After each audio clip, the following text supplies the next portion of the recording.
So today I'm going to show you the 3 exercises that you need to be doing to get a bigger, more defined chest.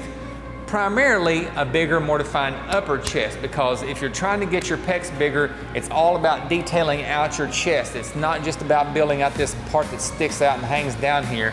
It's this up top here that really frames that out, gives you that crack in your chest, and really defines the whole upper pec area. First exercise, it doesn't matter if it's a flat chest press, if it's a flat dumbbell press, if it's a bench press, any of them. This applies to any flat chest press on any machine, bench, barbell, whatever. As you begin to do your press, you want to press the back of your head into the seat, arch your back.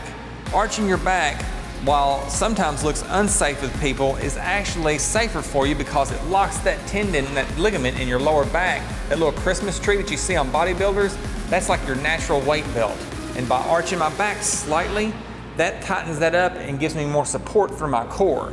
And most importantly, what that does is it lines up my muscles, the muscle fibers, the direction that they're pulling. If I'm sitting like this with my head forward and I press this out, I'm using this front part of my delt and just the outside, just the small portion of my pectoral muscle, versus if I put my head back like that, that opens up the whole pec area, and I'm able to press this with all of the fibers in my chest. If you ever cut a steak up, you see that a steak has fibers in it, or a grain, right? So that grain is the same thing that sits on your chest. Those are muscle fibers that you're cutting through. Kind of grisly sounding, right? But imagine that in your pecs. All of those fibers, that grain that you see the direction that it's going, that's starting from my sternum here and coming out to my flank, coming out to my arm, and it inserts right here. It originates on the inside of my chest and inserts right here on my humerus on my upper arm. And so if I've got my head back and my chest stuck, my back arched and my chest stuck out, now I'm able to drive with all of my pectoral fibers. I get a lot more out of it. Hence, that's why you see a lot of powerlifters, whenever they go to bench press, they really crab up and arch that back. Number one, that decreases the amount of bar travel, and it also lines their pec muscles up so they can use the whole muscle. So it's all about body positioning. Also, this makes me a lot stronger. I'm less likely to tear my rotator cuff from this position, and I get more out of the exercise because I'm actually able to put all this into my pec muscle, whereas having my head forward. And you've probably seen in the gym the guy that's got his head stuck up off the bench press or on this, trying to strain to push that forward. Arch that back, stick that chest out, and just watch how much stronger you can be. I've had clients come in that in one session I can make them bench press 30, 40, 50 pounds more just by cleaning up their position on the bench press. So arch your back, keep your chest out, stomach pulled in tight, and then press through the heels of your hands and drive that forward. See how much that activates your chest. Okay, next exercise is going to be our upper chest. Probably the most important exercise I can show you today is this upper chest exercise. You can do it on a pec fly, you can do it on a pec deck, a cable crossover, whatever. It's all the same exercise pretty much. It's where you're coming out in front of you to do a chest fly. And you can do this with dumbbells also on either flat or inclined bench, but I would encourage you to do it more on an inclined bench because you'll hit more up here. You see, the more you work your upper chest, the more that frames out the whole pec area. It gives you that crack in your chest that gives you that definition in here. And the more you can build up those upper fibers right in there, that's gonna make this whole area look more defined and keep you from having that, that lower pec thing or that weird pointing down nipple deal that goes on, as you see a lot of guys getting. Especially a lot of older bodybuilders that's done a lot of decline press. It's all about up here. So if I'm using a machine like this one behind me, this multifunction machine, you can do this. It's the same thing on any of them. You're either going to have to adjust your seat where you're coming up a little higher on a seated pec fly, or you're going to have to adjust the arms on your cable crossover or whatever to come straight out in front of you. Because whatever direction I bring this forward and bring it together, that's what part of my chest that I'm working. So if I'm bringing these cables down low like this, it's hitting more this lower pec area. And what I'm trying to do is hit this up here today, because this is where it's at. So take your weight down on your pec fly, your cable cross, whatever, and come up a little higher. And I'm gonna aim for this right up here about lower chin. I can see myself in the mirror over in front of me. So that's a great thing. Even if you don't have that, just watch your hands and make sure that they cross in front of you. I'm bringing it up high like this.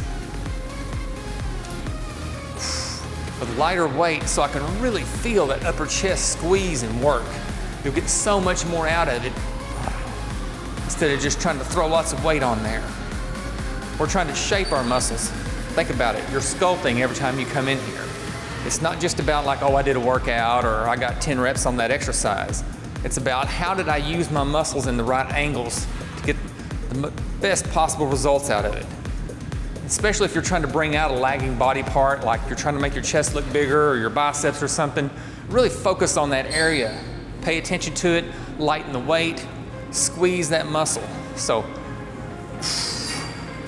same thing goes if you got like a muscular imbalance, like if you got one pec that's bigger than the other, which some dudes do, is you want to work on, do your sets of your pec flies and then grab this, brace yourself and bring it across the front and give that lagging body part an extra pump.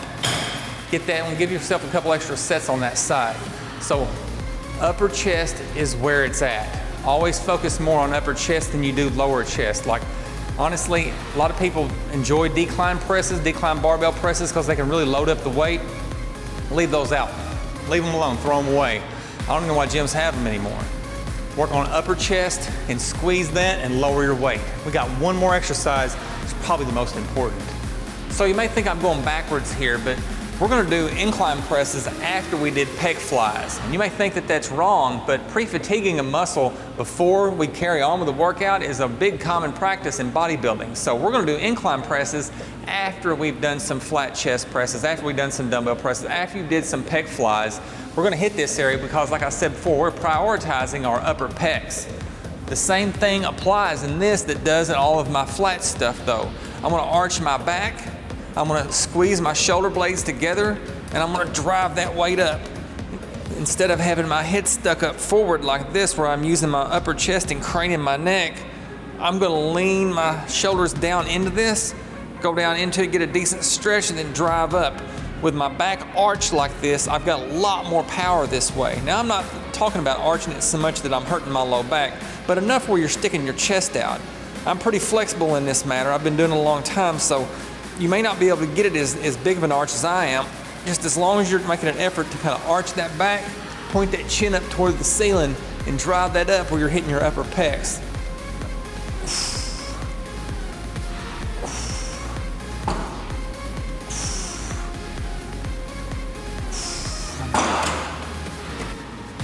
So prioritizing your upper pecs is probably the biggest thing you can take away from this video. Hit your pec flies like second in your workout, wear your upper chest out, and then hit your incline presses and just watch what happens to your gains and watch this upper part of your chest fill out so you can have some bigger chest.